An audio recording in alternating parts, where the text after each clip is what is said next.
माँ बाप भी जब समझाते हैं तो डांट डपट के, हमारे उस्ताद कारी भी जब समझाते हैं तो माशाल्लाह डंडे मार मार के, डंडे में भी तेल लाया होंगे चंगी तरह टिक के पवे।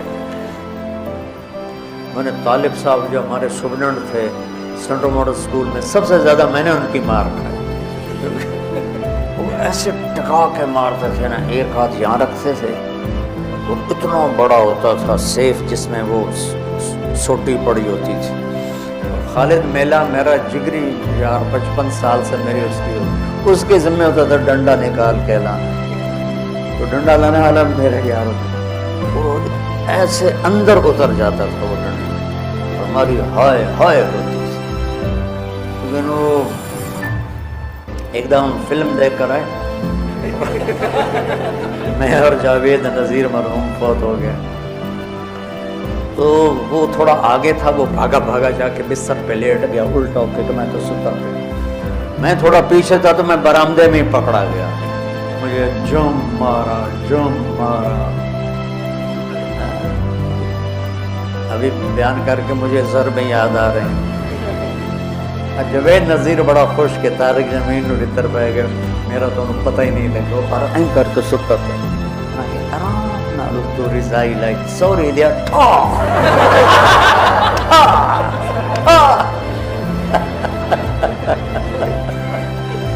ये बहुत गलत तरीका है, बहुत गलत है, पता नहीं कहाँ से आ गया। दीनी मदरसों का भी यही हाल है और ये स्कूलों का भी यही हाल है, माँ बाप का भी यही हाल है कि माँ बाप अपनी बात उतारना चाहते हैं डंडे के साथ, शिद्दत के साथ, सख्ती के साथ। कई दफ़ा मेरे पास मासूम बच्चियाँ बच्चे जो मेरे नंबर, मेरा पर्चा अच्छा नहीं हुआ, अब मेरे नंबर थोड़े आएंगे, मेरे माँ बाप मुझे कौन डांटेंगे, मैं क्या करूँ।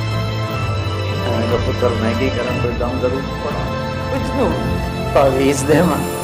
वो नादान माँ बाप हैं जो बच्चों को कम नंबर आने पर डांटते हैं। इन वालिदैन ने अपनी सबसे कीमती दौलत बर्बाद कर दी, ए पर, बी पर, सी पर। इसको तालीम थोड़ा ही कहते हैं। तालीम तो समझ का नाम है, रट्टा लगा के पढ़ लेने का नाम तो तालीम नहीं है। हमारा दोस्त था अनपढ़ और वो बहुत बड़ा कारोबारी, समझ का ताल्लुक पढ़ाई से नहीं। तो उसने कपड़े के शर्ट्स की दुकान खोली, तो उसकी बीवी पढ़ी लिखी थी। उसने कहा देखो 1 shirt for 1 pound and 3 shirts for 2 pound, ये तू याद कर ले, जोड़ा गा कर तो ए आखना। अब एक औरत आई, वो रास्ता भूल गई थी, वो उसके स्टोर में आ गई, उसने रास्ता पूछा कि एजेक्स का रास्ता किधर है। उनका 1 shirt for 1 pound and 3 shirt for 2 pound. देखने लगी, उसने फिर अपनी बात दोहराई, ऊपर कहने लगा 1 shirt for 1 pound 3 shirt for 2 pound. वो हंसती हंसती बाहर गई, एक बंदरू लेके आई, उसने उसको बताया, तो उसने कहा ये तुमसे शर्ट नहीं खरीद रही, ये भूल गई है, तुमसे रास्ता पूछ रही है, और तुम मुझसे 1 शर्ट फॉर 1 पाउंड बता रहे हो। तो ये कह रही है कि इससे कहो मेरे घर आ जाया कर, मैं इसे मुफ्त में अंग्रेज़ी पढ़ा दूँ। तो हमारे जो आजकल के वालिदैन हैं ना, वो ऐसी तालीम के पीछे डंडे उठा के खड़े हुए हैं कि बस तेरा इतने ए आने चाहिए, ए आने। अच्छे इंसान बने, रिस्क यहाँ लिखा है, डिग्रियों पे नहीं लिखा हो। हमारे वालिदैन ने बच्चों को मरीज़ बना दिया, उन्होंने डिप्रेशन में का शिकार कर दिया, प्रेशर डाल डाल के।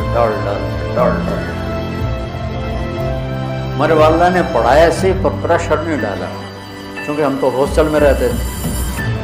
एक दफ़ा गवर्नमेंट कॉलेज लाहौर माशाल्लाह मेरे 1000 में से 90 नंबर आए।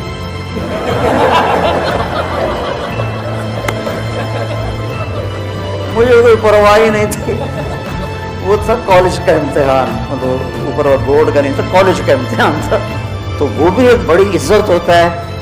मैं बड़े फ़ख्र से बताता, कोई है जिनके 1090 आए होंगे, मेरे आए। तो हिदायत होता है किसी को प्यार मोहब्बत से समझा के अंजाम बताना है। हमारे बच्चे तो ज़बह हो गए स्कूलों पर, اور پڑھائیوں کا اور ٹیوٹر اور ٹیوشن سینٹر، ان بیچاروں کی جو پنپنے کی عمر تھی، بڑھوتری کی اور عقل کی گروتھ کی عمر تھی، وہ ساری برباد ہو جاتی. تو جو یہ سر نکالتے ہیں نافرمان ہوتے ہیں، چونکہ ان کے جو نیورونز ہوتے ہیں وہ 3 سال کی عمر میں اسکول جاتے ہیں، وہ جلنا شروع ہو جاتے ہیں. اسی میں پیچھے سے کرنٹ زیادہ آ جائے تو یہ پھٹ جائیں گے، ٹوٹ جائیں گے. جب 3-4 سال کے بچے پر کتابوں کا بوجھ لادا جاتا ہے، پھر ماں باپ کا پریشر ہوتا ہے، تو ان کے نیورون کہتے ہیں دماغی سیل، وہ جل جاتے ہیں، پھٹ جاتے ہیں.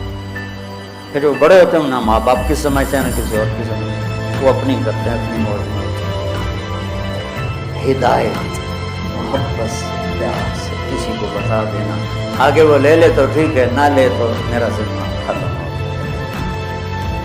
هذا بلاغ للناس.